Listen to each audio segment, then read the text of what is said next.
Microfone ativado. E vamos lá. Então tá gravando. Então a gente parou na aula passada, a gente estava falando sobre o alinhamento, falou sobre múltiplas séries temporais, e depois a gente vem para o alinhamento semântico. Então a questão que fica das aulas é, por que a gente alinha? Qual é a função do alinhamento?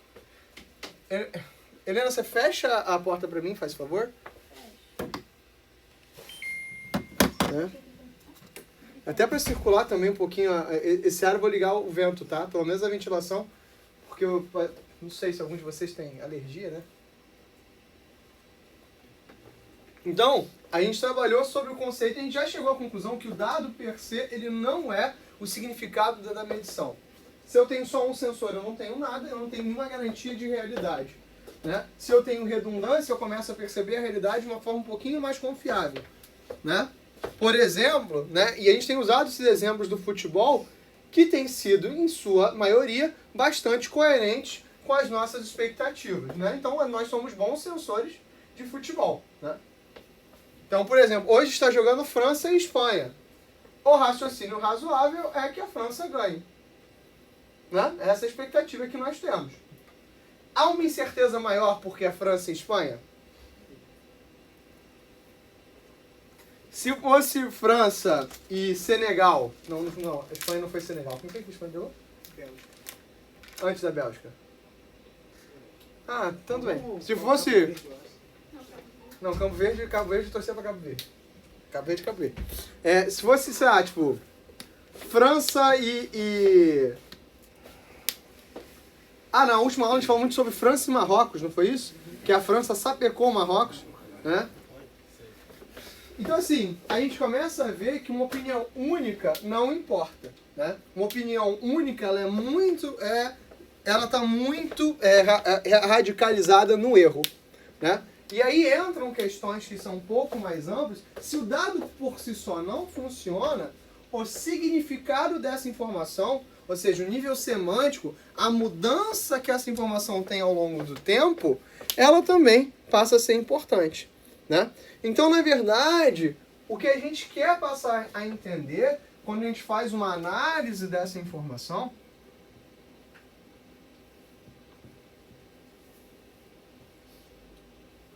é quais são as correlações de valores que me permitem entender alguma coisa.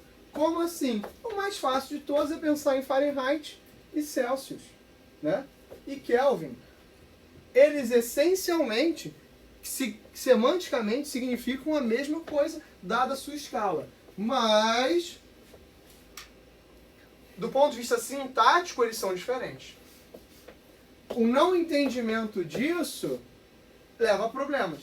Então, eu preciso criar uma matriz de atribuição, uma escala, e essa matriz não necessariamente é só uma matriz, né? Pode ser uma matriz se esse elemento é um elemento tátil, né? Mas pode ser um cálculo, né, que faz a atribuição desses pontos que eu mapeei em outros conjuntos de pontos.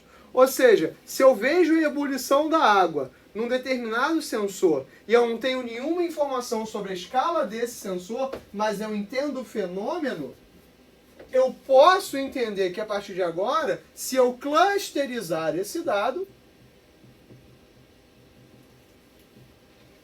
esses pontos têm uma semelhança. Eles querem dizer a mesma coisa. Né? Então, isso vai levar em algumas áreas como mapeamento biológico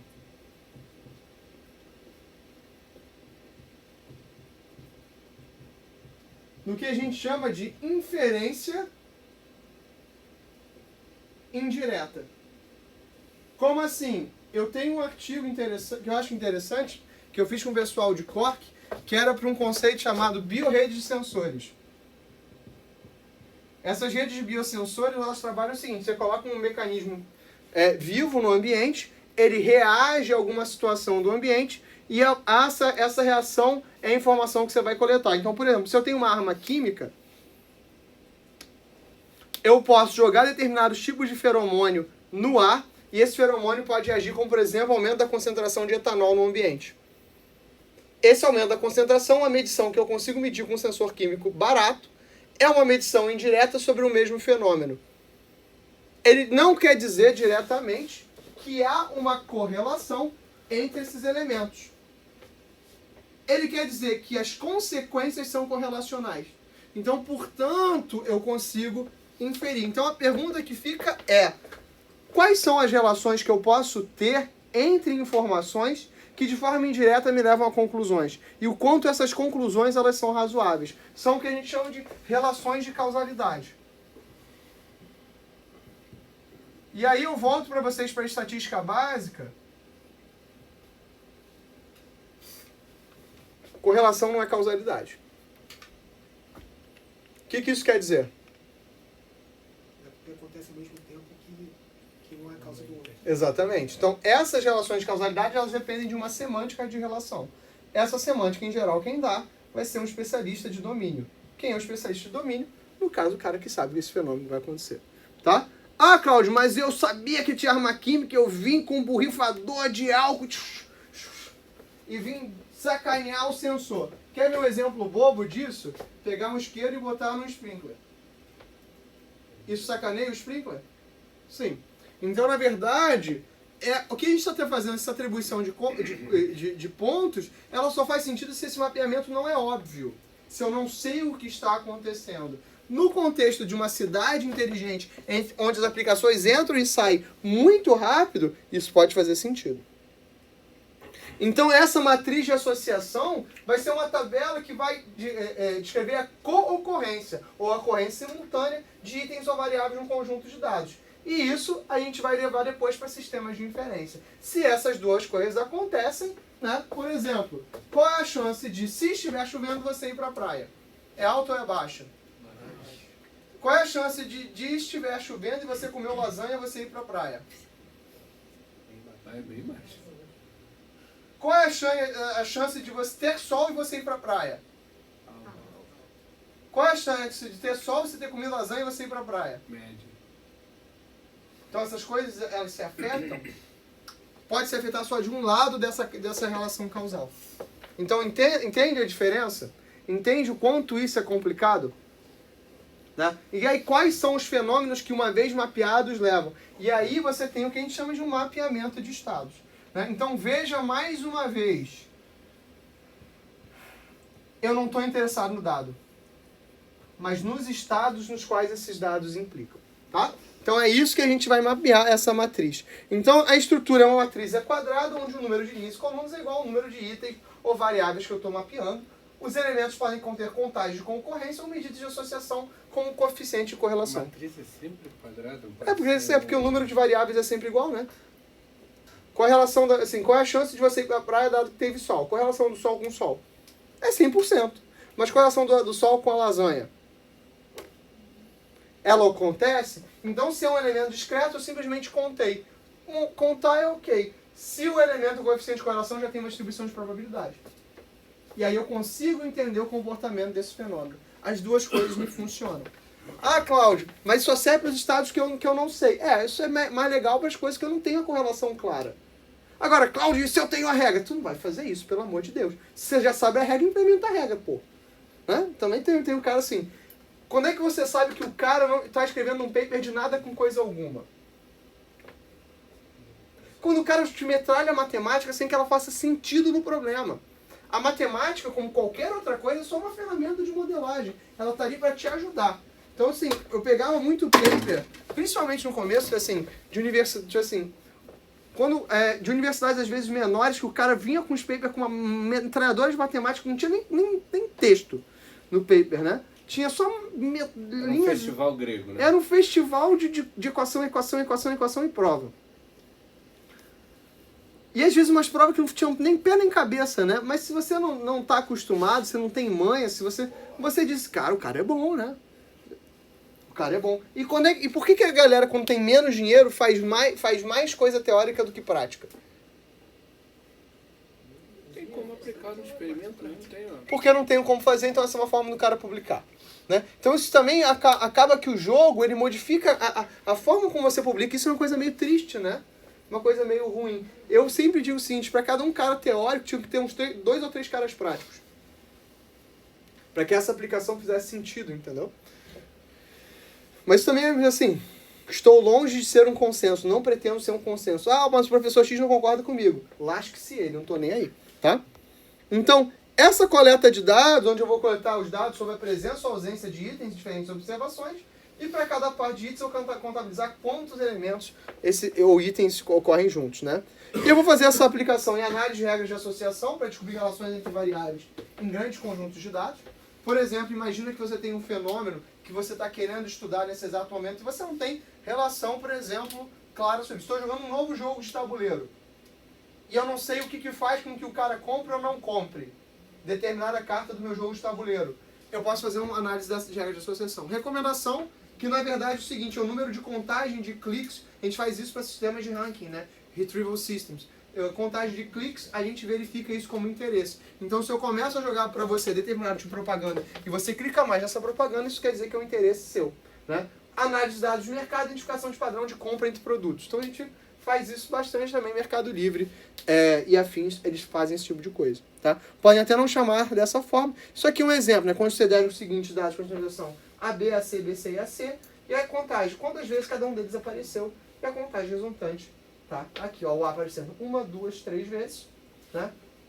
O A vai aparecer com B 2 vezes, o A vai aparecer com C 2 vezes, e por aí vai. Vocês entenderam a ideia? Então, assim, na contagem de eventos, né? Então, por exemplo, se a temperatura está acima de 50, eu liguei o sprinkler. Quantas vezes isso aconteceu? Isso é uma incidência de incêndio. Ah, Cláudio, mas isso eu poderia, assim, para que isso faça sentido, para eu poder usar isso num sistema de machine learning, eu teria que ver isso a priori. Sim, eu teria que ver isso a priori. Tá? Ah, Cláudio, eu posso aprender isso em tempo real? Claro que você pode aprender isso em tempo real. Aí, se surgir um novo estado, o que você faz? Manipula a matriz. Né? É isso que vai. Então, todo mundo vai trabalhar com isso. Então, eu posso ter medidas de associação, de correlação, né? Medida que vai indicar a força numa relação entre dois itens, e o índice de Jacquard, que é usado para calcular a similaridade entre conjuntos. Ou seja, dentro desses conjuntos de ocorrência, quantas daquelas transações aconteceram. Se houve um incêndio, quantas dessas transações aconteceram. Variação de temperatura, aumento de CO2, e eu consigo mapear dessa forma. Então, ao invés de eu transformar isso numa regra, numa modelagem matemática complexa, eu transformo isso no princípio de contagem. Quem aqui acredita que a França vai vencer hoje? Do you believe France will win today? No, you have to believe yes or no. Choose one. No. So, yeah, the French guy said no. Okay, perfect. So, who believes France will win today? Who believes Spain will win today? Who believes going to be penalties? Então, essas transações passam a ser contadas. Eu não precisei pensar sobre o assunto. Eu só contabilizei. E vocês se surpreenderiam como a maior parte dos problemas no mundo real, a gente resolve com problemas de contagem. Que eu não sei que regra de chongas nenhuma. Eu não sei regra de nada. Ah, quantas as vezes o carro vai precisar... Como é que a gente testa freio ABS e a gente testa airbag? Jogando o carro na parede. Eu fiz um teste uma vez, era um teste muito engraçado. A gente fez teste para Alcatel. Quem aqui é um pouco mais...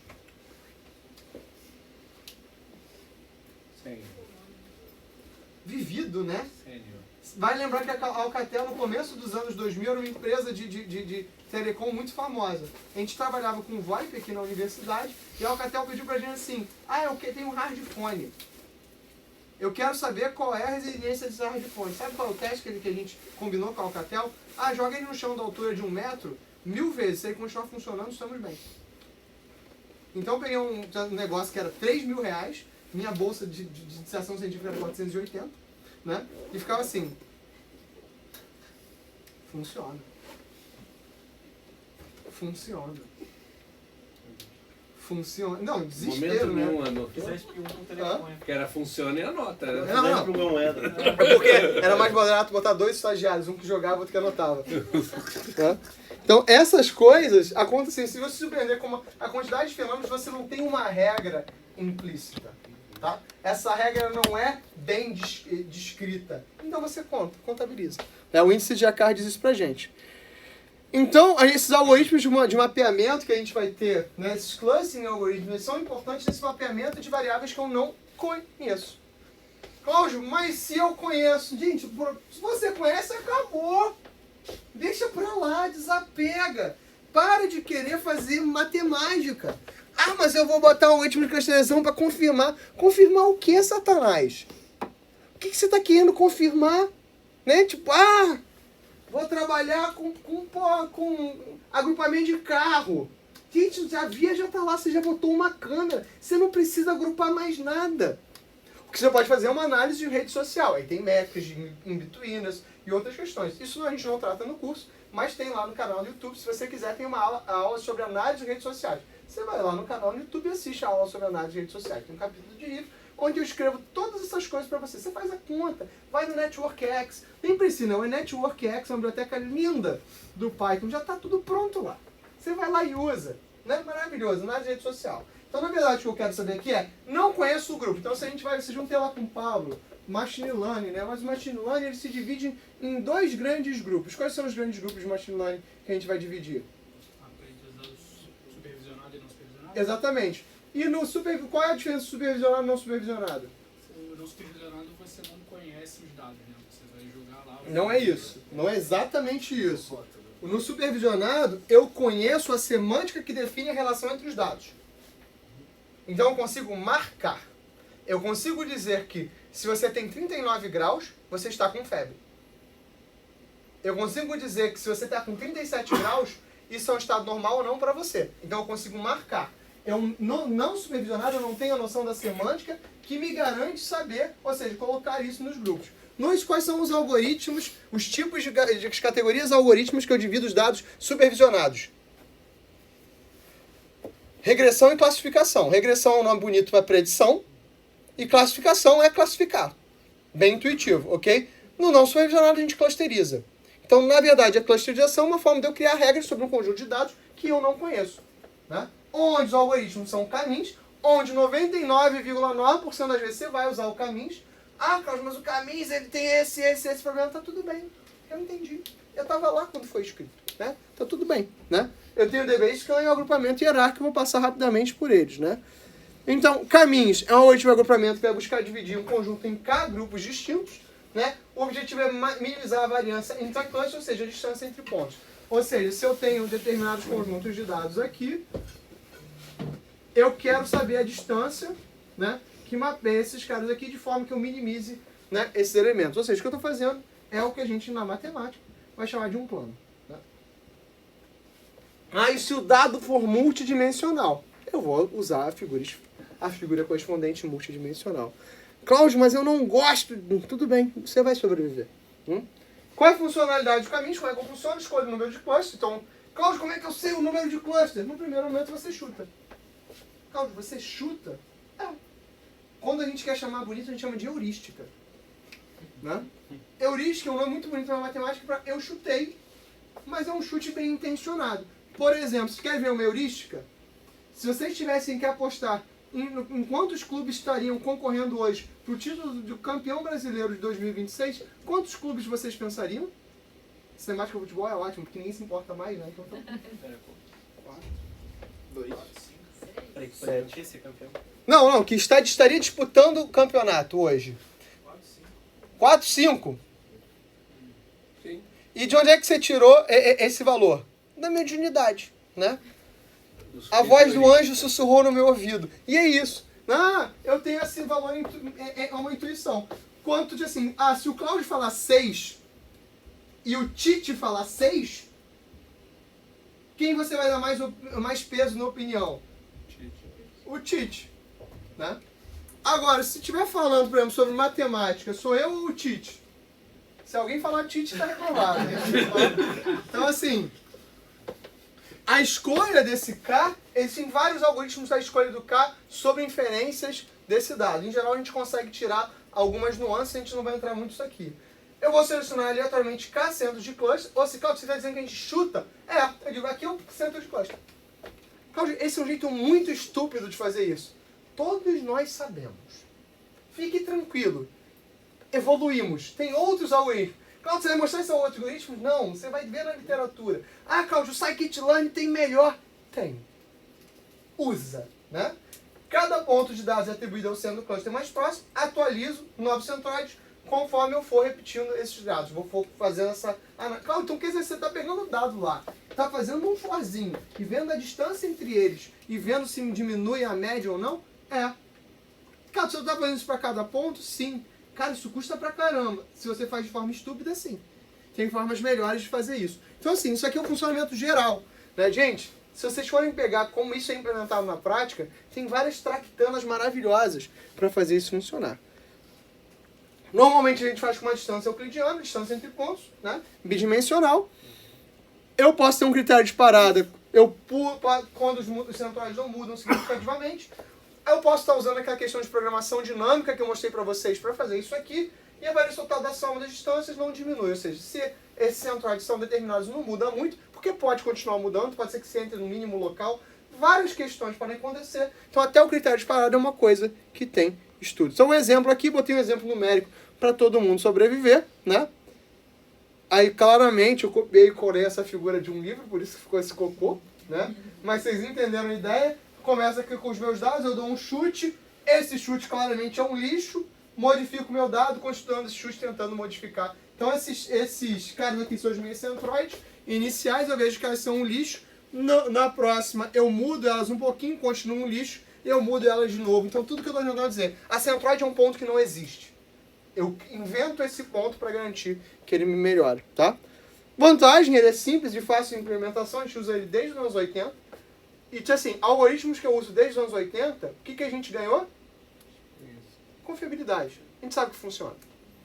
Com mais ou menos graus de confiabilidade, a gente sabe que funciona. É rápido em comparação com outros algoritmos de agrupamento e funciona bem com grandes conjuntos de dados. Basicamente porque eu consigo também paralelizar. Então, eu vou dar para vocês uma aula sobre Spark, tá? O Apache Spark tem a MLib, que é a biblioteca de machine learning do Apache Spark, onde ele usa o caminhos, mas ele distribui o caminhos através de um algoritmo chamado MapReduce. O MapReduce é um algoritmo basicamente onde paralelização desses elementos, por isso que ele é extremamente rápido, tá? Desvantagens, eu preciso dizer quem é K. Ou seja, se eu já sei as minhas classes, o que eu quero achar, eu consigo dizer esse K. Se eu não sei o que é, eu invento. É sensível à inicialização do centroide, pode convergir em soluções que não são ótimas, a gente já falou sobre isso, e não funciona bem em clusters de forma não esférica, ou seja, que eles não estão bem distribuídos no começo, tá? Alternativas, tem o Caminhos++, que é uma forma melhorada, e o DBScan, que não requer definição do número de clusters e dá melhor com clusters de forma arbitrária, a gente usa também, tá? Então o DBScan, ele é uma melhoria em função do Caminhos, né? Então, onde eu não preciso dizer quem são esses caras. Na prática, Cláudio, quem a gente usa? Na prática, a gente usa o Caminhos. Tá? Na prática, 80%, 90% das vezes o Caminhos vai me resolver. O DBScan, ele é muito legal, mas vocês vão ver que ele tem alguns problemas, inclusive de como implementa ele. Essa que é a questão, tá?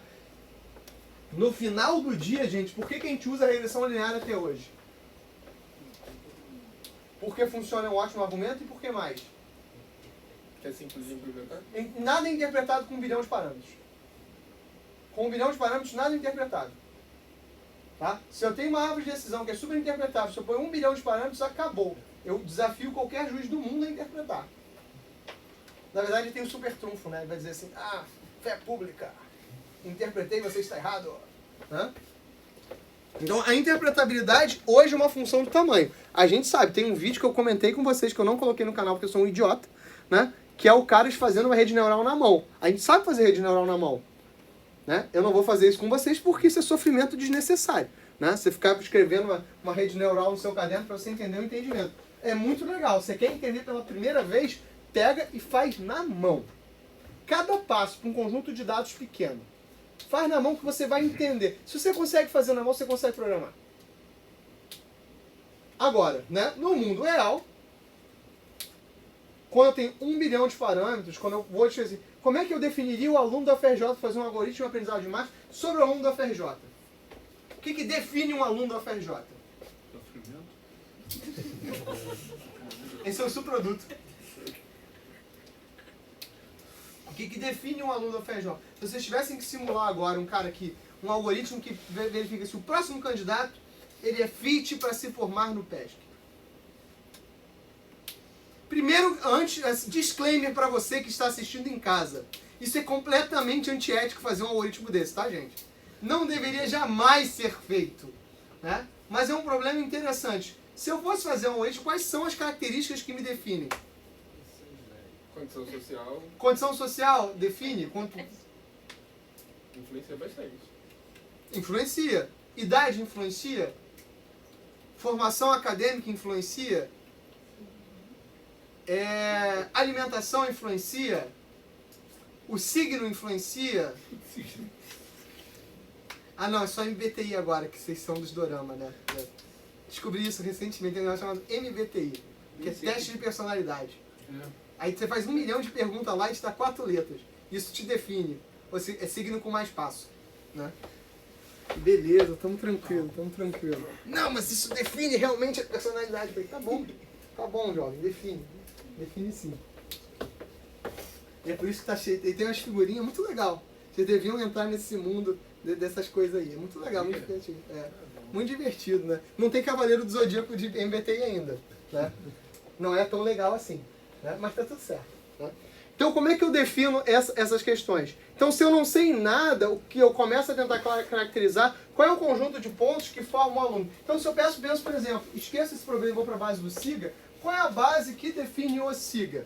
Para vocês, as disciplinas que vocês fizeram? Os graus que vocês tiraram nessas disciplinas? Sim. Eu consigo comparar um aluno de graduação que está vindo fazer o mestrado com um cara que fez o mestrado? Como é que eu comparo? Porque se a nota do mestrado é conceito A, B, C e D, e graduação é de 0 a 10, como é que eu comparo essas coisas? Tem uma fórmula. Eu posso fazer o CR da pós vezes 10 terços. Isso é granular o suficiente para fazer uma coisa igual? Porque se você tirou a média B de bom, né? B de defende, como eu falo para meus alunos, né? B de defende. Só que o CR é 2. 2 vezes 10 sobre 3 quer dizer que é 6,6. Esse é o aluno bom, 6,6? Na engenharia sim, tá, gente? Na engenharia ok. Na engenharia tá certinho, né? Mas como é que eu represento isso aqui? É granular? O cara que tirou 6,6 e o cara que tirou 10, eles são muito parecidos? E mais do que isso, que evidência eu tenho? Então, nota o seguinte, toda a nossa modelagem ela é heurística também, né? Em algum momento, há um grau de subjetividade nessa modelagem, que a gente vai ter que considerar. Então, considerar um cara de graduação, considerar com um cara que fez a pós, há um grau de dificuldade aí para eu analisar. Então, quais são os pontos conceitos centrais do DB-Scan? Eu tenho o core point, é um ponto que possui pelo menos um ponto no seu raio E, ou seja, um ponto que eu posso chutar, um ponto de bola que está dentro do raio de um ponto central, mas não possui pontos ao seu redor, e um ponto de ruído, um ponto que não é nem um ponto central, nem um ponto de borda. Tá? Esses são os 3 tipos de pontos que eu vou ter. Como é que vai funcionar? Eu inicio um ponto aleatório e verifico se é um ponto central. E como é que é a definição de um ponto central? Se eu tenho alguém no raio dele. Né? No raio E também chutado. Se for um ponto central, um cluster é formado, só para ver se vocês estavam ligados, né? É formado a partir desse ponto seus vizinhos. E eu vou repetir isso para todos os pontos, e o ponto de ruído é marcado se não pertence a nenhum cluster. Ele é um outlier. Então, essa é a distância máxima entre 2 pontos para que sejam considerados vizinhos, e eu não claramente viu, devia ter usado o ChatGPT para fazer. Tá? Onde I vai ser o número de pontos necessários para formar um cluster. Se tivesse feito no ChatGPT, não tinha acontecido erro, eu tinha feito direitinho para mim. Né? É porque, na verdade, quando é variável, você tem que colocar o percentagem, né? Como uma variável numérica para determinar que equação. E provavelmente eu não coloquei, ele simplesmente apagou a minha variável. Legal, cara, bacana. Depois anota para você corrigir, tá, gente? Né? Ninguém leu os slides, porque ninguém leu disso. Disse, professor, isso não estava no slide. Então, olha só, clusters são regiões densas de pontos, outlier, regiões que não pertencem a nenhum cluster. Esse aqui é o DB-Scan, esse aqui é o caminhos. Eles vão funcionar para esse tipo, melhor para cada um, para esse tipo de elemento aqui. Né? Então, se eu tenho esse tipo de divisão aqui, o caminhos ele consegue trabalhar se essa divisão ela é equiparada. Ela é geograficamente...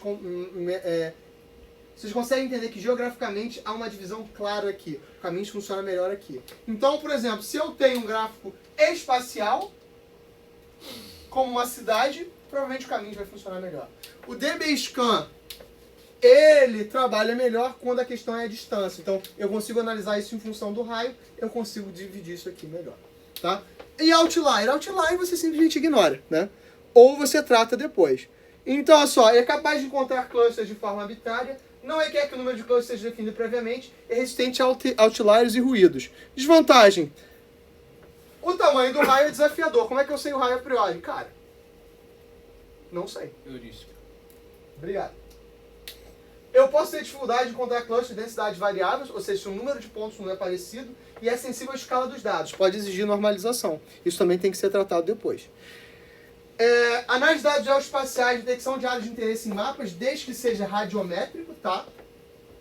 Se é seccional, eu vou usar um caminhos. Identificação de padrões em dados sensores, para isso sim. Por quê? Porque dados sensores eles são longitudinais, segmentação de imagens e reconhecimento de objetos. Cláudio, mas eu estou usando caminhos. Tudo bem. Deus te perdoa. Sabe como é que funciona o resultado? Você testou o resultado e ele funcionou, tá tudo bem. A coisa mais legal de computação é que o compilador ele tem mais autoridade sobre o projeto do que eu. Se você programou, rodou o conjunto de testes, ele funcionou e o resultado é ok, então você está certo. Você pode até não saber por que você está certo. Esse é um outro tipo de problema. Mas você está certo. O que muda? E aí é uma coisa muito interessante, que é a forma que vocês estão fazendo pesquisa hoje em dia, né? Entenda o seguinte, quem é que usa IA para fazer a própria pesquisa, para te ajudar na própria pesquisa? Se não estão usando, deveriam, tá? Se não estão usando, deveriam. Estamos todos cientes disso, passamos desse ponto? Ah, não, você é maligno, safado, que usa IA para isso. Já deu, né? Então o que diferencia o cara que usa IA fortemente para fazer a própria pesquisa do cara e do cientista que usa IA para fazer a própria pesquisa?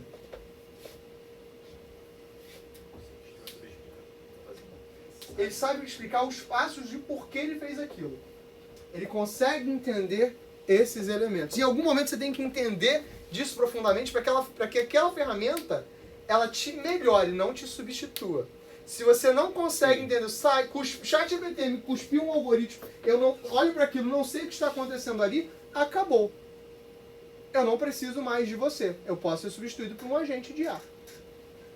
Se você consegue agora entender a subjetividade de quando usar esse algoritmo, então você pode pedir assim, olha, eu tenho esse problema.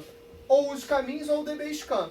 Fiz a revisão da literatura lá com Perplexity ou o que quer que você esteja usando. Joguei no notebook LM para organizar isso para mim melhor. Estou lendo aqueles negócios e cheguei, não, a conclusão é que aqui, nesse problema eu vou usar o caminhos. Me gera o código do caminhos aqui. E a pergunta que eu faço para vocês, no que isso é extremamente diferente de usar uma API? De chamar o caminhos. Por exemplo, tem um monte de gente que eu criticava isso, né? E aí, entendo o seguinte. Tem a galera que faz Semana do Data Science. E tem um cara que faz a Semana do Data Science e adquire as ferramentas e se torna proficiente em usar ferramentas. Ele não se define como cientista de dados. Cientista de dados tem muito espaço além disso. Beleza. Tem um cara que usa as ferramentas e é o seguinte, não, eu não preciso aprender matemática porque a ferramenta já faz por mim. O que ele perde? Aquela granularidade aqui. Ele pode saber usar a ferramenta, mas a ferramenta não dá granularidade do pensamento da modelagem. Modelagem, por enquanto, ainda é um processo humano. Por enquanto. Ah, Cláudio, se a IA ficar AGI, ou ASI, não sei. Não está ainda. Por enquanto, eu não preciso de você. Mas agora essa ferramenta ela pode te ajudar. E aí entra a discussão que é muito severa. Se você tem acesso... Tem duas discussões que são muito severas, três discussões muito severas aqui. Uma, se você tem acesso a um Cloud Code pago e o teu colega só tem o Cloud Code gratuito, são brincadeiras diferentes, né? Quem aqui está trabalhando é um funcionário público. Trabalha hoje com dados que são do governo federal. E, portanto, né, são dados não necessariamente sensíveis, mas são propriedade intelectual do governo federal.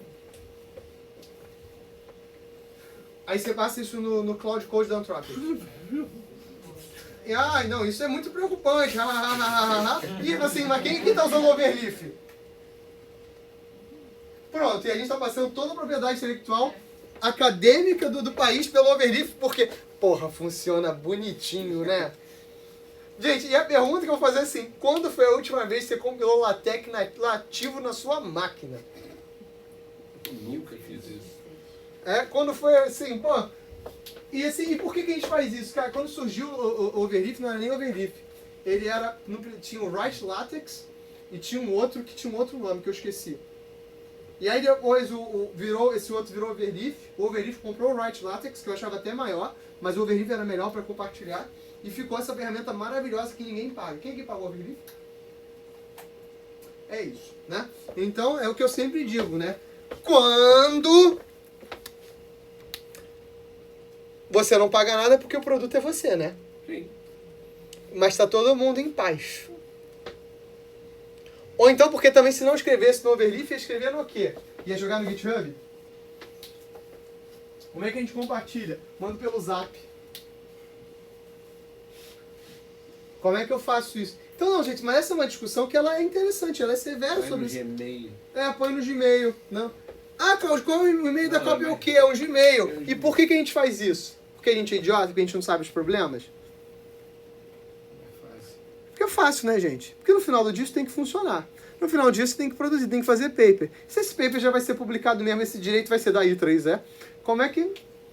E essa é uma outra discussão, né? Como é que a gente relaciona isso?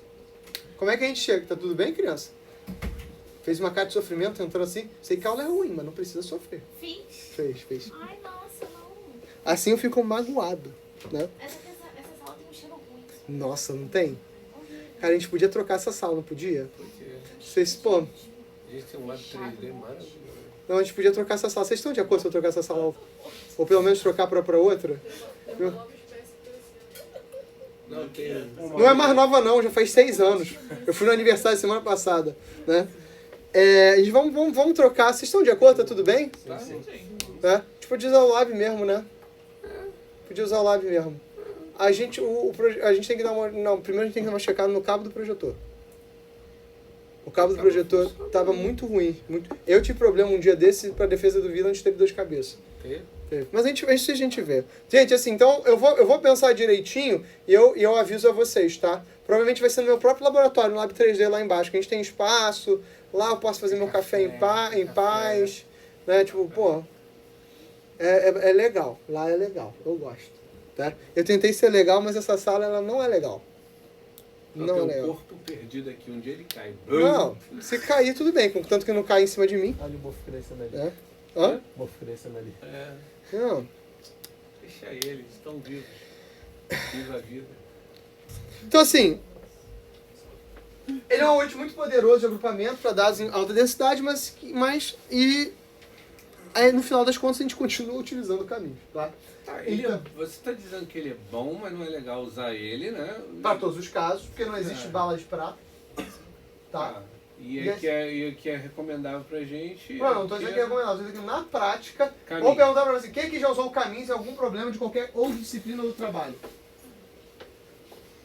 Quem aqui já usou o DB Scan? 2.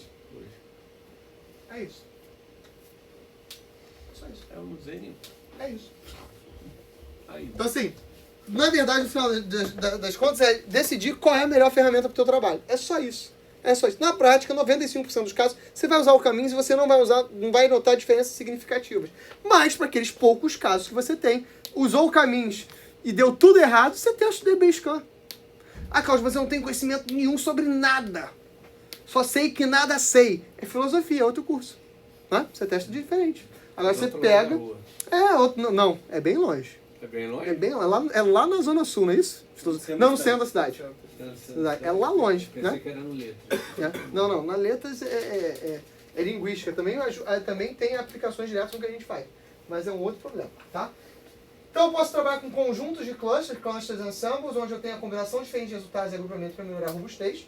E por incrível que pareça, agora que a gente puxou esse assunto de linguística, a gente usa muito clusterização para mapeamento e tradução, tá? Uma das formas que a gente tem de reconhecer, inclusive, línguas mortas é através de clusterização. A gente sabe que as línguas elas têm formatos, por exemplo, a gente brinca sujeito, verbo, predicado, mas nem toda a língua é assim. E aí eu consigo, através da formatação espacial, né, tentar começar a inferir sobre o que essa língua está querendo dizer. Sobre isso e sobre o contexto. Então isso tem sido muito interessante, né? E aí vem a galera maluca, né? Tipo assim, Já ouviram falar dessa história de coisa de gente dodói da cabeça, de Anunnaki, e as tábuas de não sei lá o quê? Aí tem uns malucos na internet que eu traduzi as tábuas. Eu falei, tá bom, irmão. Tá tranquilo. Mas, tirando essas maluquices, né? Um dos argumentos que os caras dizem é o seguinte, que para arqueologia, o uso de técnicas de clusterização como apoiar algoritmos de tradução é cada vez mais interessante. Porque se você usa, aí mistura computação, linguística, que é quem vai dar pra gente a formação dos clusters, e, né, claramente a arqueologia. Porque se você vai lá e o negócio está estragado, é mais difícil de você trabalhar. Inclusive, né, tem uma peça arqueológica famosa, que é a Pedra Roseta, né, porque ela é famosa simplesmente porque ela tem o mesmo texto escrito, acho que se eu não me engano é grego, latim, em egípcio. E aí isso permitiu a tradução de 1 milhão de hieróglifos, que ao longo do tempo a gente descobriu por IA que várias das traduções que a gente fez ao longo do tempo estariam erradas. Então isso é muito legal, né? Muito interessante da gente pensar. E aí a pergunta que é assim, quem garante que estava errado?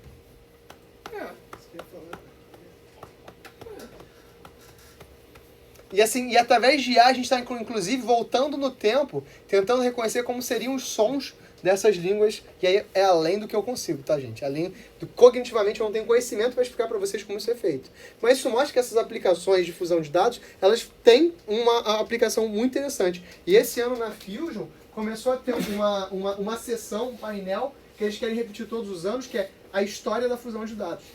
Quando essas coisas começaram a aparecer todas as vezes e como isso foi tratado, tá? Isso, e fusão de dados como disciplina surge no pós-guerra, né? Inclusive, se eu não me engano, foi de algum cientista da Lufthansa. Isso é muito interessante a gente começar a pensar sobre essas coisas, tá? Eu posso trabalhar essas matrizes de coassociação, uma matriz que representa a frequência com que pares de itens aparecem no mesmo cluster. Claramente a aplicação em linguística é óbvia aqui, né? Eu posso trabalhar isso, por exemplo, para jogos. A gente usa esse tipo de coisa, por exemplo, para jogadas de xadrez, qual é a sequência de jogadas que vai levar a um determinado elemento. Ou eu posso fazer isso para sequências de detecção de anomalia. Por exemplo, um comportamento esquisito pode levar a detecção de um elemento hostil, né? Então essas coisas acabam sendo trabalhadas. Ah, Cláudio, mas eu não sei os comportamentos. Beleza. Eu não consigo mapear os meus clusters. Eu não sei se esse comportamento está ok ou não. Mas eu consigo mapear o seguinte, consequências. Eu sei o que esses dados me geram. Tá? Então, é uma matriz quadrada, porque sempre são estados com estados, né, gente? E, gente, qual é a coisa maravilhosa das matrizes quadradas? Vocês aprenderam lá em álgebra linear? Dá para inverter. Dá para calcular determinante. Dá para calcular determinante. Em muitos casos, eu consigo calcular a simetria dessas matrizes. Se essas matrizes, né, uma matriz que é de A para A diagonal é muito bem definida, tem um valor, então pode ser que tenha uma característica, né, que cada uma das metades seja replicada, ou seja, eu consigo trabalhar com metade dessa informação, então entender sobre isso. Tem técnicas de cálculo de matrizes que posso trabalhar com programação dinâmica e, portanto, distribuídas, e é o que garante que eu consiga fazer um transformer de 1 bilhão de parâmetros com 1 bilhão de parâmetros, né? Não tem um computador com uma palavra de dados que tenha 1 bilhão.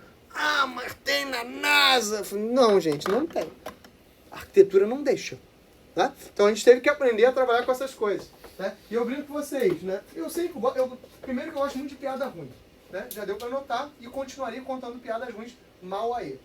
Mas entender que quando você trabalha com scikit-learn, quando você trabalha com PyTorch ou TensorFlow, você normalmente, dada a estrutura, se você não estiver trabalhando com um arcabouço de nuvem que faça escalonamento lá embaixo, você não está trabalhando no topo do topo do topo do que poderia acontecer. Essas abordagens de processamento paralelo e distribuído, elas são muito importantes. Então, por exemplo, se você quer fazer uma matéria que eu acho que é muito complementar... quero fazer um bom ciclo de machine learning dentro do PESC. Você vai pegar uma matéria de machine learning do Pedreira, né, de aprendizado de máquina, de inteligência computacional, que é importante.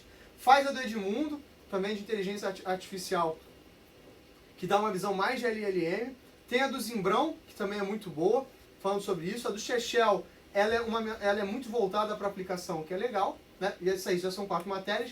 Faz a do Franklin de computação quântica, que é uma excepcional disciplina, não dá para fazer... Você está falando mineração de texto. Mineração de texto. Ah, tá. Faz a do Franklin, que é de computação quântica, que é maravilhosa também. Vai fazer a do Adriano, de HPC, que é outra matéria muito, muito boa sobre como essa infraestrutura vai rodar, né, no mundo real. E faz fusão de dados porque eu sou legal, né? E porque se vai que a matéria fica vazia, né? Se bem que metade é sempre meu aluno mesmo, então não tem escolha, né? Gosto assim, né? Então, essa execução, né, de algoritmo, você executa o algoritmo de agrupamento várias vezes. Esse preenchimento da matriz, né, para cada par de itens e J, se ambos são o mesmo cluster, vou incrementar em 1. Então, eu estou sempre fazendo esse princípio de contagem. Cláudio, que saco se é só contagem? Então, você nem precisa de cálculo. Você aprendeu isso na primeira série, no CA, né? Primeira série primária. Você aprendeu a somar. Funcionou, né? Soma de 1 em 1, né? Ah, não, mas eu quero dar um salto quântico. Aí você ferrou, porque eu também sei fazer isso não, né? Mas não tem mistério, é ocorrência. Ou tem ou não tem, né? E aí que vem a questão, o pessoal coloca mais integral maluco em coisas que são discretas. Não tem necessidade. Estuda o teu problema, né? Tem, assim, processo estocástico, a matéria do Raton também de processo estocástico de cadeia de Markov, não, é Monte Carlo e cadeia de Markov, não é isso? Essa matéria é maravilhosa, tá? E está gravada também no YouTube. Para quem não quiser, né, dar uma olhada. Tá no YouTube, a gente tem gravado essas aulas. Então o que a gente talvez precise fazer é uma curadoria dos cursos que a gente tem gravado, né? Eu acho que isso é muito legal. Vou botar um aluno para fazer, tá? Vocês que estão rindo, né? Tem uns alunos aqui já engoliram o riso já, né? Vamos lá. Então, assim, eu tenho que avaliar a robustez desses meus resultados de agrupamento. Esses clusters fazem sentido para mim.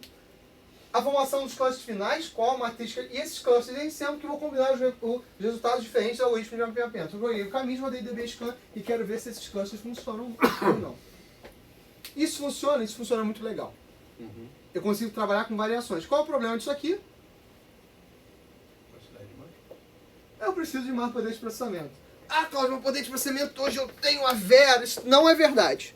Isso não é verdade. Eu me lembro que em 2000... Vai, Tico e Teco. 2015, eu estava numa conferência e eu estava discutindo com um maluco que na ocasião estava falando que os sensores eles tinham pouco poder de processamento. E o cara falou, não, daqui a 10 anos o poder de processamento vai ficar muito maior, tudo isso que a gente está discutindo é bobagem. Os sensores têm quanto poder de processamento quanto você quiser. 10 anos se passaram e continuamos com os mesmos sensores. O dado acompanha. E mais do que isso, né? Conforme aumenta a necessidade do meu poder de processamento. Quem aqui já ouviu falar do OpenClaw? Sabe o que é o OpenClaw? Levanta o braço. O que o OpenClaw é? É um harness de agente que deixa você ficar rodando o comando na máquina. Exatamente, ele roda por você. Então ele te ajuda, você dá umas regras para ele e te ajuda a fazer coisas. Se ela está certa ou não, você não sabe. E aí outro dia eu estava vendo o AspClaw, que é uma versão do OpenClaw que roda dentro de um ESP32. Ele, na verdade, ele pega um agente de IA e deixa você dar comandos para o teu ESP para um contexto muito específico. Liga e desliga essa bosta! Serve para alguma coisa? Não sabemos. Mas é interessante? Muito. A bateria deve ir para o inferno? Seguramente. Né? E tá tudo bem, eu não tô nem aí. A gente entende, a gente está numa fase desses agentes de IA onde a gente não sabe nada sobre eles ainda de verdade. Onde a gente nem programar eles direito programa. Né? Então, assim, a gente está tendo as primeiras implementações em C++ desses agentes para ganhar celeridade. Em Rust, né? Rust está sendo tá bombando por conta disso também. Por incrível que pareça, uma linguagem que eu achei que fosse bombar e não bombou foi Lua, dentro desse contexto. E é uma pena, apesar de ser da PUC, pelo menos não é gringa, né? Da PUC é quase gringo, mas vamos lá, assim. Eu não, mas bairrismo é assim que funciona. E o que eu vou fazer nas minhas férias? Vou numa banca da PUC, né? Pra pagar com a língua, né? É porque... Não, gente, é que nem... Universidade pra pesquisador é que nem time de futebol, né? Você tem a sua e você não vê os problemas, né? Só eu bato na UFRJ, né? Então, eu botei aqui um exemplo para vocês darem uma olhada, né? E sobre alinhamento semântico, é isso. Então, Carlos, você quer dizer que o alinhamento semântico, ele na verdade é uma proporção de matriz? Sim. É o que vai definir que manga, o conceito, né? O que torna uma ontologia? Ah, que pergunta escrota. Como é que o Facebook determina que a manga da camisa é diferente da manga da fruta? E o contexto, ele é, na verdade, uma função espacial do conjunto de elementos textuais que define esse conceito. E aí que eu consigo mapear isso dentro desse elemento ontológico, desse mapa de conhecimentos. Por que a gente faz, num Rapid Review, uma taxonomia? Ou pergunta ensaboada? Não, ele faz uma taxonomia depois do Rapid Review e checar Checar o quê? Checar se o Rapid Review foi E como é que eu sei que a taxonomia está certa e, portanto, a minha checagem está correta? Porque você cruza os dados com o Rapid Review. Isso, como é que eu sei que o meu Rapid Review está correto para gerar a taxonomia correta? Você busca parte da taxonomia é procurar de novo na bibliografia. Aí eu procuro de novo na bibliografia. Como é que eu sei que essa bibliografia está correta? Você tem referência de cruzamento. E como é que eu faço que essa referência de cruzamento está correta? Não, você tem Porra. Não é isso? Não, gente, porque essa é uma pergunta muito razoável. Assim, como é que eu sei? A gente sabe pela Quantas vezes eles se repetem ao longo de vários artigos? Pronto. Não, tudo bem, mas como é que eu sei que eu não excluí? Por exemplo, assim, vou falar de OT. E aí tem um termo chamado internet de todas as coisas. Que eu, particularmente, eu acho que a gente ama um terminho, né? Internet of everything, Internet of people. No final das contas, o que eu tenho é dado indo pra lá, dado indo pra cá, mapeando alguma coisa. E é isso. E por que a gente põe os nomes? Porque a gente é maluco, porque a gente tá de sacanagem? Internet of medical things. Né? Tem isso. Tem. Internet of robotic things. Tudo bem. Por quê? Medical things? Ué, tá lá no hospital, é médico, pô. Tem que ser. Medical. A gente entendia mágica. Medical, essa seria foda. Isso que eu não entendi. Essa seria Fui só eu. Também. Medical things. Medical things. A Maria Foi médico, não é? Foi macaca, porra. A Maria pularam, pô. Não, é aquela parada que tem no Warner Bros. Harry Potter com a varinha, né? É legal, muito bacana. Pessoal da Disney. Até me perdi. Então, assim, todas essas questões que são semânticas são constituídas através de um parâmetro de reprodutibilidade. Você pode fazer um Rapid Review e o revisor olhar pra você e dizer, é um idiota. Como já aconteceu comigo diversas vezes. A sua mãe te ensinou a escrever? Acontece. Então, na verdade, a reprodutibilidade garante que a gente faz essa revisão por pares. Eu vou ficar calado. Não, cara, você tem um procedimento. Você consegue me garantir, sem sombra de dúvida, que vai funcionar? Você apostaria a vida dos seus filhos nisso? Não experimento em si você... Amém! Então é isso que eu tô dizendo! Ainda mais uma coisa que tem reprodutibilidade. A taxonomia, ela funciona em função do conhecimento do taxonomista. Ela funciona em termos do seu conhecimento específico de domínio. Se o Guilherme, que é um cara de engenharia de software, pegar um conjunto de papers de engenharia de software e pegar, por exemplo, eu que não sou tão engenharia de software assim, essa engenharia de software clássica, e analisar um determinado paper, o que eu vou considerar importante é diferente do dele. Sim. E eu falo isso sobre o termo sensor. O que a área de engenharia de software tradicional considera o termo sensor, quem veio de rede considera como uma unidade de sensoriamento, onde o sensor é um ente lógico. E se eu comparo isso com a área de fusão de dados, ainda é uma outra coisa. É um pouco mais próximo fusão de dados com rede. É um pouco mais próximo. Mas há diferenças intrínsecas. Aqui o sensor não necessariamente tem processamento. O sensor, do ponto de vista de IoT, ele tem que ter processamento. Mas se ele não quiser usar o processamento, isso aí é um problema seu. Mas ele tem essa possibilidade. Né? Então essa discussão, ela é muito, extremamente poderosa. E ela não é facilmente acabável, tá, gente? Então vamos voltar aqui para a aula 7. O que vai levar pra gente é o próximo ponto, que é o que a gente vai chamar de análise radiométrica, né? O que é essa normalização radiométrica? É um processo de ajuste das intensidades de pixel numa imagem. Então isso funciona para imagem. Então se eu tenho imagem, como é que o Google consegue fazer o Google Street View? Juntando várias imagens. Das mesmas câmeras? As câmeras são homogêneas? Não. Então, como é que eu consigo garantir que essa soma de mais ela é O contínua? agrupamento de pixels que ele alinha. É o que a gente chama isso de normalização radiométrica. É uma técnica crucial no processamento de imagens, e especialmente em imagens satélites e sensores remotos. Quando eu trabalho em sensoriamento remoto, o que eu estou fazendo é normalização radiométrica. Né? Então, o que acontece? Por que a gente tem que estudar essas coisas? Porque no final do dia, gente, a gente vai fazer software para essa bosta.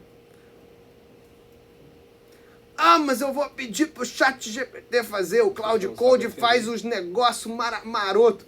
Pode fazer, mas como é que você garante? É o ponto do processo da revisão, do Rapid Review. Como é que você garante que aquela é a melhor literatura? Porque mesmo no Rapid Review, você escolhe as fontes de dados que você está utilizando. Anos atrás, existe uma história que era MPDI. Há 5 anos atrás, todo mundo publicava no MPDI e dizia, nossa, legal, MPDI, tem APC e tá ok. Hoje em dia, se você publica no MPDI, você é considerado um idiota. É considerado uma editora predatória. Inclusive, é melhor você nem ter os papers do MPDI no teu Lattes. É considerado uma coisa negativa, ao invés de ser uma coisa meritória. E tinha algumas revistas que eu, inclusive, achava até bem boas. No processo de revisão era bem honesto. Fala. É que você está descartando o snowballing para frente e para trás, né? Que dá aquela O snowballing não resolve essa questão, se você escolheu a fonte de dados errada.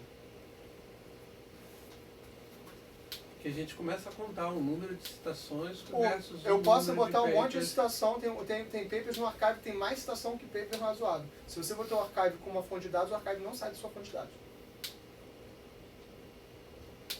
O paper do Akan no archive, que é Kogamorov e Arnold Networks, que eu talvez um dia fale para vocês, mas acho que não, é um paper que tem mais citações no archive que a publicação dele na CCV. No ICCV, se não me engano. E a publicação oficial é do CCV, não é do archive. E do archive o cara continua fazendo o update do paper até hoje. Você consideraria o archive como uma referência razoável para botar na sua dissertação ou tese? Hoje em dia não. Não é bem visto.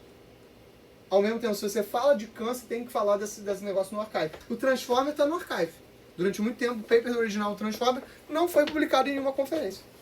E a gente usou tranquilamente. Federated Learning Mas a gente também tem uma archive. premissa aqui de revisão de pares. Tem peso mais Não tem peso. revisão de pares no archive. Então, é isso que eu tô falando. Mas é um critério de inclusão ou exclusão.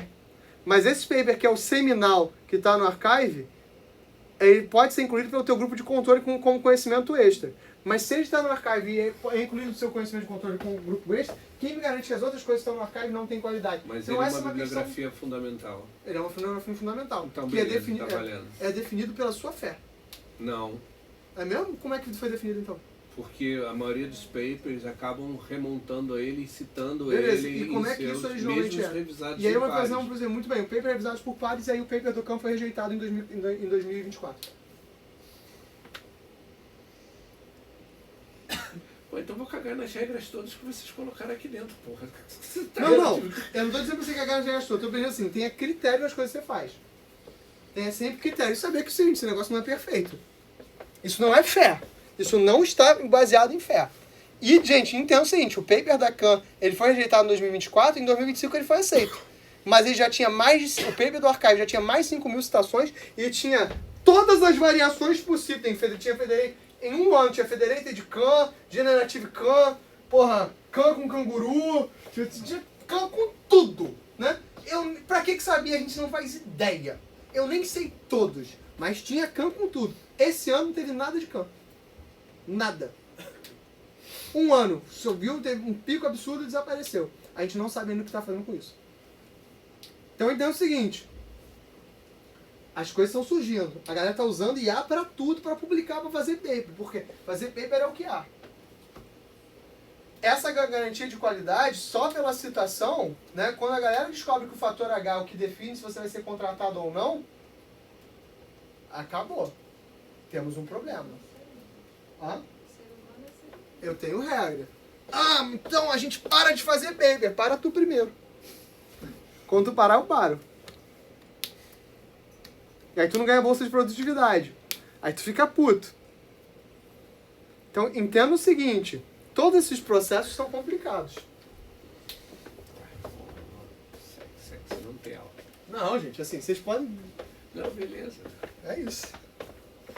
Então, essas técnicas, assim, elas funcionam muito para essa questão de imagem de satélite, monitoramento ambiental, análise médica e fotografia. Software de fotografia trabalha com essas questões de fusão de dados fortemente. Sim. Ah, o Photoshop, o GIMP, eles aplicam isso diretamente nessa fusão de imagem, tá? Ah, inclusive, Cláudio, como é que eu faço isso? Se você vai lá, abre o código-fonte do GIMP e você vai ver isso lá pronto, né? Inclusive de todos os filtros. Sim. Definindo escalas de medição, ela pode ser nominal, escalas sem ordem lógica, por exemplo, cores, ordinal com escalas, né, mas sem distâncias definidas, intervalar ou razão, né, entre elementos, altura, peso. Então, todas essas escalas são possíveis para minha análise radiométrica. A diferença, né, na escala nominal, a diferenciação é somente por nome ou categoria, é um processo, então, de clusterização ou classificação. Ordinal, uma ordenação, mas não pode medir a diferença exata entre os valores. Por exemplo, como é que eu classifico? Quer ver um exemplo de análise radiométrica, quando não uma imagem é interessante? Como é que eu classifico vocês para a bolsa? Como é que eu posso classificar vocês para a bolsa? Vocês são de linhas diferentes, né? Quem aqui é de redes? Você é de redes, né? Originalmente. É. Quem aqui é de engenharia de software? Gente, eu tô falando do oficial. Quem aqui é de EDC? Quem aqui é de ASO? Sistema operacional, né? Isso. Quem aqui é de informática e sociedade? Tem alguém de informática e sociedade? Sou do Diego, cara. Eu perdi alguma linha aqui de alguém que está aqui entendendo de alguma outra linha? Computação gráfica? Computação não existe mais. Não é. Por enquanto. Então, complicated. Mas vamos lá. Otimização, né? Otimização. Otimização. Tem pessoal de otimização? Cadê? Quem é o de otimização aqui? Hã? Você tem de ASO, até onde eu tava sabendo, né? Tipo assim, todas essas coisas são complicadas, gente. Então, assim, quando você começa a pensar o seguinte, como é que eu comparo um cara que é de EDC com um cara que é de engenharia de software com um cara que é de A? Ah, mas a galera tem muita publicação. Como é que eu comparo um PP de Juno com um PP de conferência? Um Juno vale 3 conferências. Publiquei no CML, publiquei no Juno da Turma da Mônica. Vai ter uma classificação desse jornal, né? E a gente critica bastante. A gente chama de Qualis e diz que Qualis é comercial de margarina, né? É marca de margarina. Então, assim, todas essas coisas a gente faz. Como é que a gente categoriza? Então, essas categorizações não são óbvias. Hã? Não, cara, assim... Pra caralho. Gente, todas essas coisas são óbvias. Por que a gente cria essas categorias? Porque elas são importantes. A gente tem que entender que essas coisas não são perfeitas. Essas coisas não funcionam sem erro. O nosso problema aqui é que cada sensor tem um erro. É como eu lido com isso. Então, mas meu sensor é perfeito, gastei $10 mil. Tem erro. Tem um erro associado. Essa medição do erro é importante. Razão. Permite todas as operações aritméticas entre essas proporções. Por exemplo, multiplicação e divisão. Eu posso buscar similaridades nessas escalas. O grau de similaridade mede a correlação. Aqui é muito fácil de ver. Aqui é muito fácil, tem uma tabela de conversão. Nem sempre é fácil. Se eu perguntar aqui, chegar alguém que não conhece vocês, que não sabe a idade de vocês, perguntar para cada um dizer a idade de vocês, a gente vai errar muito. Vai errar bastante. Não tem como medir. Essa medição, ela não sempre é simples de fazer, tá? É muito útil para comparar conjuntos de imagens, pode estar em diferentes resoluções ou intensidade radiométrica, mas em qualquer elemento de escala. Métodos de similaridade podem incluir métricas de distância, como a euclidiana, ou técnicas mais sofisticadas, como a correlação de Pearson. Vocês viram lá a estatística. Distância euclidiana, repito, mostrei no slide anterior, está aqui, né? Mas a que a gente usa é a distância de Mahalanobis, que é a distância euclidiana para a dimensão n, né? É uma métrica que encontra correlação entre as variáveis, sendo mais apropriada a contexto onde os dados têm diferentes escalas ou variâncias. A gente usa isso muito, sabe onde? Segurança. Onde o mapeamento de um perfil de segurança é levar em consideração uma multidimensionalidade. Então, essa multidimensionalidade é representada por esse elemento de correlação entre os dados. Tá? Ah, então existe esse estado e esse estado. Aumentou o tráfego e houve disrupção de elementos. Ou a pergunta que eu faço para vocês, qual a diferença de um DDoS e um aumento de tráfego abrupto? A intenção só. A intenção.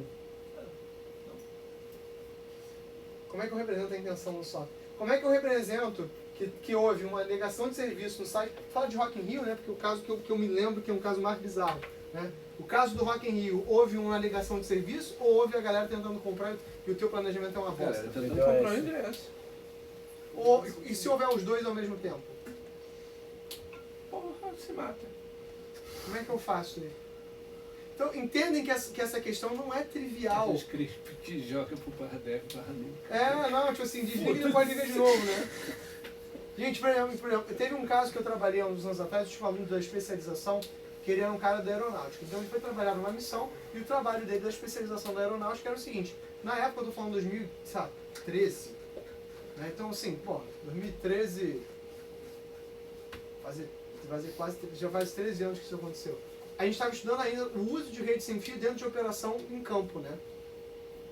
E um dos experimentos que a gente fez no campo, então ele queria trabalhar com um veículo que carregava toda a comunicação da força, como se fosse tipo hoje em dia um motorhome de comunicação no mato, né? Que ligava com, na época não tinha Starlink, não tinha 5G, então era tudo ligação via satélite. Então qual era o contra-argumento que a gente tinha? Se alguém viesse com um jammer poderoso o suficiente, esse negócio ia acabar. O contra-argumento dele, se alguém viesse com um jammer poderoso o suficiente, eu vinha com uma metralhadora e isso estaria resolvido. Eu falei, a não ser que o cara tivesse mais metralhadores que você, aí não tinha nenhum problema resolvido. Né? Então, como lidar com esse tipo de situação? Quando é que eu sei que essa interferência é natural? Por exemplo, né? Imagina que todo mundo aqui na UFRJ resolva fazer um experimento e usar, tipo assim, usar o celular. Tem alguns aplicativos, né? Tipo como o Kali Net Hunter, e tem alguns aplicativos que você pode instalar no teu celular para fazer o seu celular com um emissor de ondas de alta frequência. Imagina que todo mundo no CT comece a usar um emissor de ondas de alta frequência. De sacanagem. Ou vocês de aceitam de sacanagem com os outros cursos, conhecem assim, esse aí é o curso de computação e informação daqui. Pega lá que a galera liga e começa a ligar esse jammer só de onda. Vocês combinam no grupo de vocês do Telegram e diz, hoje às 2 horas da tarde a gente vai pro meio do CT e vai ligar um jammer. Como é que eu paro? Como é que eu reconheço? Aí eu vou ser mais ruim ainda. Vou ter ódio no coração. Você é um grandíssimo de um escroto. Ao invés de usar a tua placa de rede sem fio, você ligou o teu celular numa placa de rede sem fio USB através de uma conexão USB-C ou USB normal. E você clonou a placa de rede dessa tua placa de rede sem fio USB. No final do dia, porque hoje em dia é 30 pratos, todo mundo pega essas placas de rede sem fio e joga na privada das privadas. O que pode mais acontecer é que tu deixa privado, mas não vamos entrar nesse mérito também não. Como é que eu pego? Como é que fica o mapa da Telecom do UFRJ nesse delta T de tempo em particular? Como é que eu entendo essas questões? É isso que Mahalanobis está querendo pegar. Qual é a correlação de fatos que leva a uma transição de estados, dado que algo aconteceu? Qual é a distância entre esses elementos? Aí vem Pearson, né, que mede a força e a direção dessa relação linear entre duas variáveis contínuas. Né? Só para a gente, assim, se isso acontece com muita frequência. Né? Ele não disse se isso é positivo ou negativo. Ele disse se existe essa correlação ou se essa correlação não existe. Ou seja, correlação positiva ou negativa, correlação positiva é quando isso acontece, isso com certeza acontece, ou quando isso acontece, isso com certeza não acontece. Se chove eu não vou para a praia, se não chove eu vou para a praia. Ou, sem correlação linear, se eu como lasanha eu vou para a praia. Isso não faz nenhum sentido. Talvez se dê uma constipação, mas enfim. Né? Tomo água. Tá? Então, assim, e o uso errado desse conceito de correlação, muita gente interpreta a correlação negativa como isso é falta de relação, essas coisas não têm relação. Então isso é um erro errado. Você pega muito paper de pessoas que não têm noção do que estão falando aqui.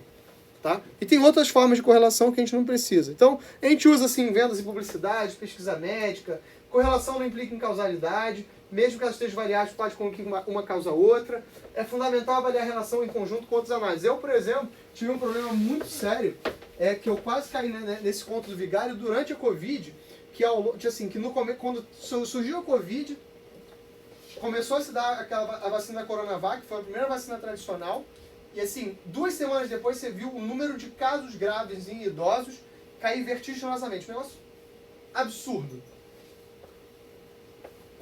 E aí, tipo assim, 6 meses depois você viu os casos de idosos subirem de novo. Eu falei, caraca, a vacina não funciona. Aí o Medronho, que é epidemiologista, hoje reitor, falou assim, Carlos, não é assim que vacinas funcionam, né? A partir do momento que você tem uma nova cepa, essa forma que a Coronavac foi feita, ela não se adapta. Ela foi criada com uma determinada cepa de uma variação do vírus. E eu entendi a PN, né, sobre isso aí, cara. Isso faz sentido? Faz. Agora você tem que comparar. Qual é a correlação que você tem que fazer? Com os testes clínicos. E aí eu vi que no teste clínico que a cepa era diferente. Falei, nossa, irado. Como é bom você ter um especialista de domínio que sabe o que está falando, né? Porque na minha, Deus te abençoe. Na minha concepção, acabou ali. Vendeu pra gente uma fraude, quando isso não era verdade. Isso é um erro estatístico. É um erro da minha leitura da análise de dados. Então, qual é o problema que a gente vê quando a gente faz isso aqui? Se o seu cientista de dados ele não tem uma visão crítica do problema, isso que me deixava tão chateado, tá gravando, né? Tão chateado durante a Covid, é que um monte de data scientists, joguei no GitHub o projeto que vai salvar todo mundo da Covid, olha como eu sou bom, só que não tinha do lado dele um epidemiologista para dizer, funciona assim. O meu método detecta o crescimento da Covid, e aí o epidemiologista diz, não detecta nada não. Porque falta isso. Então essas questões, elas são muito relevantes. Então quando você pega, por exemplo, uma coisa que a gente estudava na Covid, era a correlação entre o aumento do número de casos entre hospitais particulares, hospitais públicos, né, que tinha uma correlação temporal. Se acontecia um pico num hospital particular, 2 semanas ia ter um pico no hospital público. Por quê? Isso é muito podre, mas muito maravilhoso. As pessoas vêm de fora do Brasil? Não, as pessoas que têm condições de pagar por saúde, elas são atendidas prioritariamente, não? As pessoas que trabalham para essas pessoas que têm dinheiro, esse cara que tem dinheiro pega primeiro, daqui a 2 semanas a galera que trabalha para eles pega. E tinha um corredor entre Zona Sul e Campo Grande. É maravilhoso. Quer dizer, maravilhoso estatisticamente falando, tá? Assim, é ver que essa relação, que essa correlação social ela existe, que o dado comprova isso, tá? Vocês tinham que fazer Eu não vou escrever nenhum paper sobre isso. Não, um documento sobre como foi esse processo. Jamais. Vocês, não farei jamais isso. Eu me recusei a fazer diversas vezes. Porque tava todo mundo querendo durante a Covid, assim, fazendo paper durante a Covid sem ajudar. Foda-se. Porra nenhuma esse bando de imprestáveis. Mas esse tipo de informação, ela é muito precisa. Ela... Quando o Medronho pediu, eu faço. Quando o Guilherme pediu, eu faço.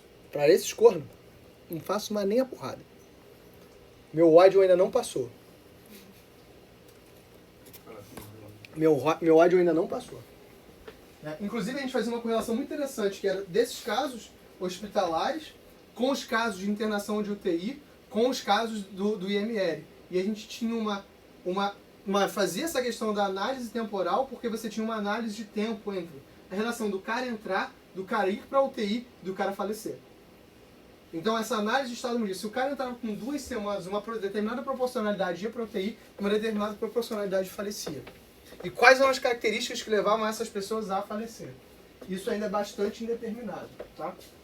Do ponto de vista de análise, qual é a característica física, ou a gente não tinha isso a nível de dado, ou isso não é bem definido ao nível, ou realmente talvez seja aleatório. Tá? Por exemplo, quem morria muito, gente que morria muito. Tomei, 4 vacinas ao mesmo tempo, tinha um. 4 vacinas ao mesmo tempo. O cara tomava Covid e gripe ao mesmo tempo. No mesmo dia. Ou então o cara já estava com Covid e tomava vacina para Covid. Isso acontecia pra caramba, tá? O cara mentia ou às vezes não sabia. Por exemplo, não sei se vocês sabem, se você está com muito gripado, você não pode tomar vacina. Isso pode gerar pneumonia. Então essas coisas todas aconteciam, você tem que estudar caso a caso. Né? E tinha os casos piores, né? Os casos que você não sabia quem era a pessoa. O cara chegava, o cara era às vezes um morador de rua, não tinha os documentos, não tinha mais nada, e o cara já chegava sem condições de falar no hospital. Então você não sabia exatamente quem era aquela pessoa. Então, essas questões todas elas acontecem. Então, essa análise radiométrica ela funciona muito bem para a imagem, mas funciona para tudo, tá? Então, essa fórmula do grau de similaridade, na verdade, uma fórmula de distância, Carlos, tudo é distância, tudo é assim. Entendo assim, você quer entender matemática, a matemática mais bonita está na geometria, na análise geométrica da posição. o melhor da matemática, o mais interessante, na minha opinião, é estatística e geometria. É contagem e distância. É onde a matemática nasceu. Todo o resto é firula para entender. Se você pega o Filosofia, Princípio e Matemática e lê ele, dá uma olhada, esse livro é disponível. Assim, você vai ver que a análise do cálculo do Newton é puramente uma análise geométrica da realidade.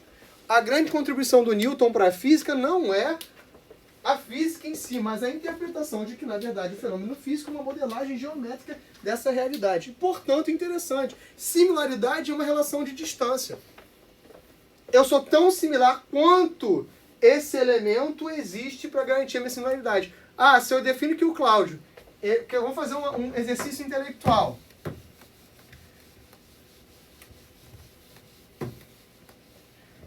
Se eu defino que o Cláudio é homem, defini 0, 1, male ou female, tá? Não estou discutindo nada, estou dizendo 0, 1 porque facilita o meu legado. Então por que todo homem é 0? Porque um 0 é à esquerda, né? 40 anos, 1,80 m, quilos todos, sacanagem, sei lá, 94, sei lá, anos de estudo, 10. Só? Tu ferra. Foi. 4 de graduação, 2 de mestrado e 4 de doutorado. Escola não fez? Não, tô falando graduação que dá dinheiro. Graduação que dá dinheiro. Estudo que dá dinheiro. Não, se botar a escola é todo, né? Claro, você continua estudando, estuda até hoje. Não. 10. Isso aqui é um embedding. E o embedding nada mais é do que isso aqui, desse elemento. Então, o que é isso aqui? Isso aqui é uma definição do Cláudio. É uma boa definição? Não. Ou talvez sim. Ou não sei. É uma definição com certeza é. E se eu digo aqui, pô, 94 é feio. Aí eu vou lá aqui, 84. Continua ruim. Mas é menos ruim. Então, assim, eu alterei essa definição e criei uma sintonia. Então, o que é um embedding quando eu falo no LLM? É, na verdade, uma forma de eu pegar um texto e transformar numa matriz, num vetor, onde eu posso calcular essa distância. Então, é tudo calcular a distância. Na verdade, 95% é cálculo de similaridade. Que bosta. Sim. E por que aqui é 1 menos isso aqui? Na verdade, gente, isso aqui é só uma normalização, um elemento normalizador. Calma, que bosta. É uma bosta. É bem ruim. Bem ruim. É ruim? É ruim. Isso aqui tende a 1. Quando é que isso aqui é 1? Quando x1 e x2 são sobrepostos. Isso é o mesmo elemento. Olha que lindo. E é bonito, né? Porque quando você deixa de olhar para a conta e olha para o significado da conta, é só um elemento. É para isso que... Então entenda o seguinte, você entendeu isso aqui, você não precisa mais fazer a conta. Deixa a IA fazer. Mas agora você entendeu. Você ganhou uma ferramenta. Ah, Cláudio, mas eu não entendi isso, fiz a similaridade, me deu um número. Ah, meu irmão, aí você está substituído por qualquer elemento de A, né? Então a normalização vai ajustar os valores de intensidade para remover variações não desejadas. Ou seja, então, na verdade, tudo aquilo que eu falei da transmissão, eu posso usar uma normalização radiométrica para ajustar, né, uma determinada imagem. Com isso, eu posso comparar diferentes imagens, ou mesmo imagens de forma justa e objetiva. Ou eu posso consertar, ou eu posso alinhavar, ou eu posso gerar uma imagem diretamente através de um LLM e reajustar ela através de um filtro. Garantir que ela faz uma coerência. E essa coerência pode ser semântica, porque a gente já descobriu que semântica é mentira. Semântica é distância. É por isso que eu falo assim, não, Cláudio, a semântica, o conceito, isso, tudo lero-lero. Se não tem conta, não existe. Quem aqui sabe quem é Jack Dongarra? Jack Dongarra é um dos vencedores do Prêmio Turing. Todo mundo que é de computação deveria conhecer quem são os... que faz pesquisa em computação deveria conhecer quem são os vencedores dos Prêmios Turing. Ah, porque para tietar? Não. Primeiro porque a nossa área é uma área maravilhosa, onde a maior parte desses caras continua vivo. O que é muito raro, tá? Segundo, que os pressupostos desses caras fazem diferença até hoje, esses caras continuam publicando. NUF continua publicando, achei isso um absurdo. Achei que já tinha batido as botas, né? E o Jack Dongarra falava uma coisa que é maravilhosa para curso de fusão de dados. Se você não sabe medir, você não sabe o que é. Se você não consegue botar isso dentro de um conjunto de variáveis que limita isso, mesmo sabendo das limitações dessa tua modelagem, você não sabe definir.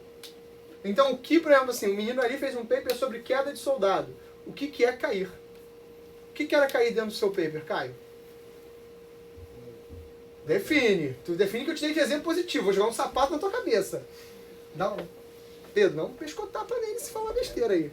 Uma queda na sequência é um padrão de movimento inteiro. É um padrão de movimento inteiro. Uma janela ali de tempo que acontece no movimento, aí tem um impacto de uma queda. E como é que eu caracterizo esse movimento? Provavelmente através de um acelerômetro. Esse acelerômetro vai... Então é isso. Então o que define é uma variação dessa medição de um sensor. Como é que a gente sabe que a gente tem sensação... Quem aqui já teve deitado na cama e teve uma sensação de queda? Todo mundo, né? O que é a sensação de queda? É o sensor embutido que você tem, que é a água do teu ouvido, que descaceta por algum motivo. É só isso. Então o teu sensor embutido, ele também é um cocô. Ele é horrível. Por exemplo, né, você enxerga pior do que uma águia. Por quê? Porque os seus olhos são um cocô. O ser humano ter sobrevivido é um milagre. Porque em qualquer aspecto que você mede, tirando corrida de endurance, né, que é correr curtinho e lento durante grandes períodos, o ser humano é péssimo em tudo. A gente não tem garra, a gente não tem presa, a gente não tem nada. Que bicho burro, né? Não sobe em árvore direito, né? Pô. Então esse negócio de cérebro deve ser bom, né? Tem uma galera que devia usar com mais frequência. Mas, né? Funcionou lá atrás, né? Então, eu poder comparar essas áreas é importante. Então, onde é que eu vou estar? Imagem satélite, processamento de imagem médica. A normalização, eu posso fazer uma normalização de mínimo e máximo, né? Ou um Z-score. Z-score é basicamente eu tirar aquela média da gaussiana desses meus dados. Uma vez que eu tenho esse meu I normalizado, eu posso fazer aquela análise de similaridade. Então, Cláudio, analisar, fazer uma normalização de imagem, nada mais é do que normalizar as minhas imagens em função dos meus elementos, né, de definição, e a partir dessa normalização encontrar similaridade? Sim. Quer dizer que eu posso pegar o CSI lá, não funciona? Não. Eu posso inferir através de A o que deveria ter ali? Posso. Mas eu poderia usar um ARIMA? Poderia. Tem diferença? 95% das vezes, não. Arimas, média móvel, qualquer coisa. Cláudio, mas eu vi que o Transformer é melhor para definir do que análise de séries temporais. Em alguns casos muito específicos. Ah, mas o poder mágico das LLMs me dá um ódio, né? Poder mágico das LLMs. É Internet of Medical Systems, né? É isso aí que é os Medical Systems, né? Mediunidade. Então, binarizo esse elemento, que é o processo de converter a imagem em tons de cinza para imagem binária, preto e branco. Isso é feito aplicando limiar de threshold de pixels com valores assim inversos convertidos para branco ou para preto. Poxa, Cláudio, isso é legal? É óbvio que é um mapa, é uma redução elementar. Essa redução elementar faz com que eu não precise carregar cada frame da minha imagem. E olha que interessante, eu posso fazer isso para tudo. Eu posso fazer isso para imagem, mas eu posso fazer isso para ações na bolsa de valores. Eu posso fazer isso, por exemplo, para dados de sensores, se eu tenho uma malha de sensores muito grande. Né? Eu posso tentar entender isso por regiões. Né?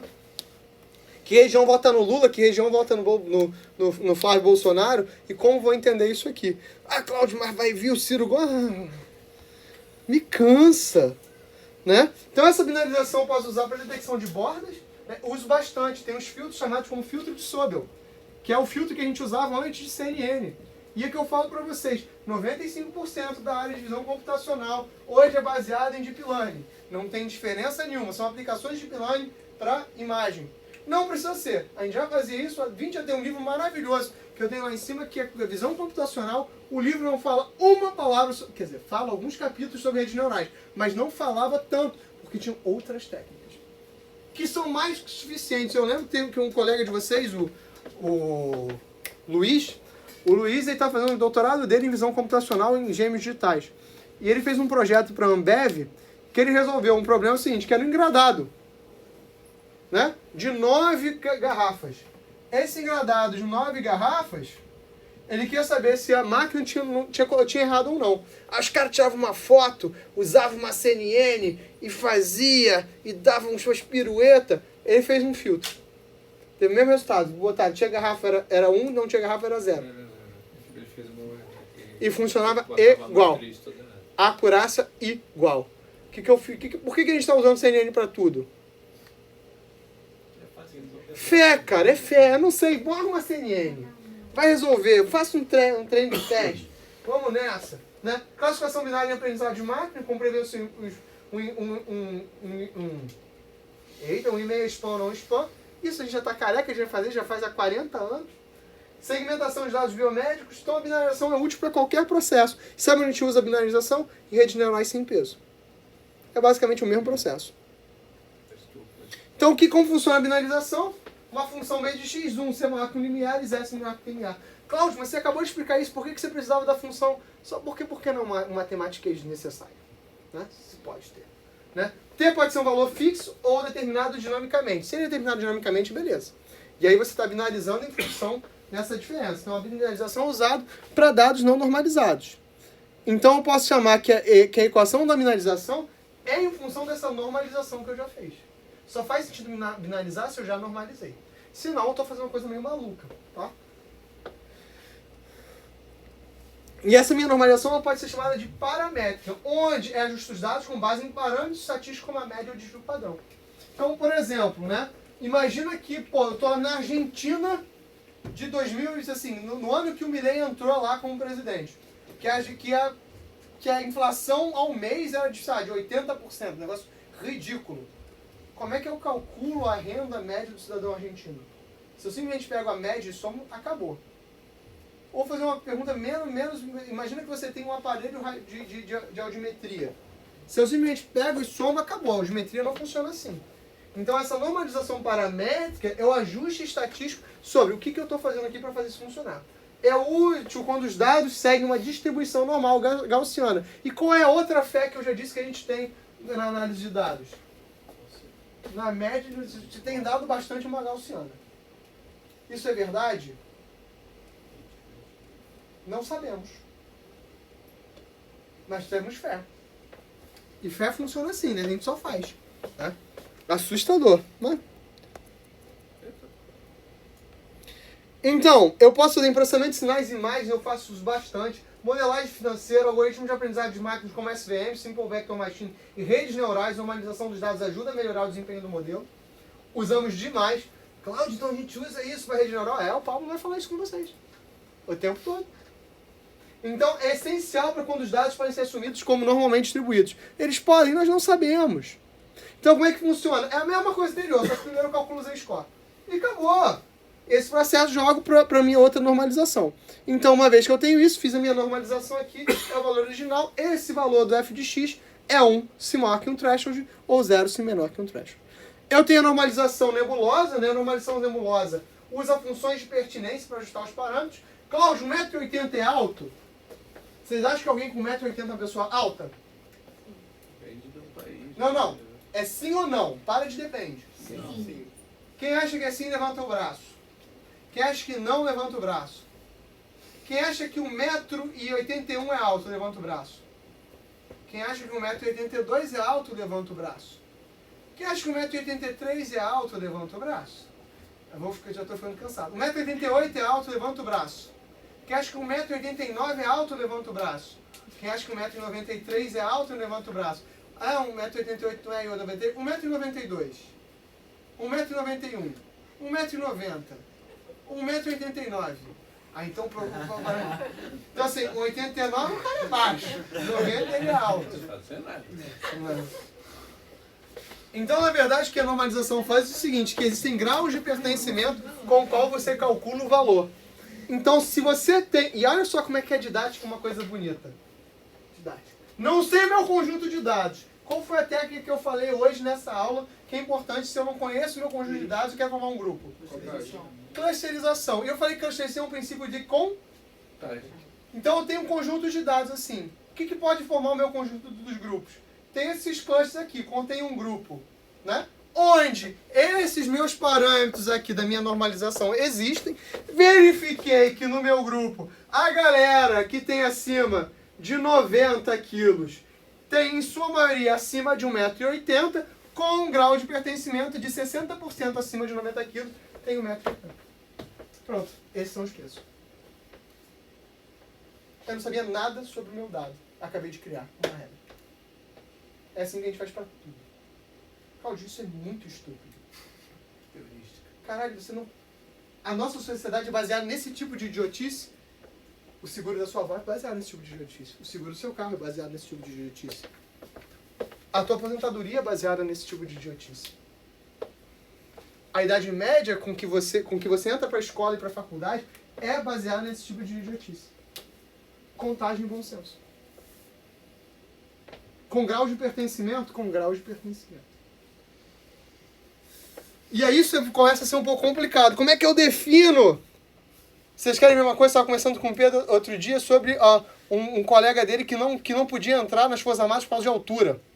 Não, foi por conta de atestado médico, liberação do... Perfeito. E aí, tipo assim, imagina agora o seguinte, como se eu vou fazer equipamento para as Forças Armadas. E essa restrição de altura é um problema? Qual é a faixa que eu faço? Qual é o grau de pertencimento que esses caras têm que ter? Quero ser piloto de avião. Tem que caber na cabine. Ah. Não adianta botar um cara de 2,10 m no F-15. Não sei. Vai entrar. Sabe por que não? Não vai entrar. Por que não vai? O cara fica assim, cara. Não vai porque a gente não fez o F-15 para isso. É. A gente fez para o maior grau de concentração. Como é que eu faço grau de concentração? Centroide. Do que? Um cristalizador. Olha que coisa linda.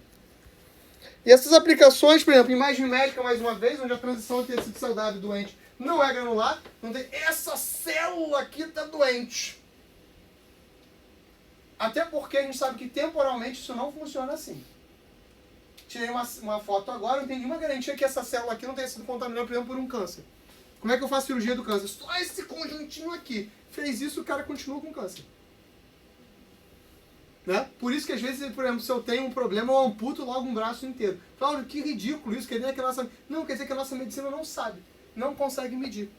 Classificação de mais satélite. Não tem limite diferente em tipos de terreno. Eu não sei onde começa o Pantanal e onde termina a floresta amazônica.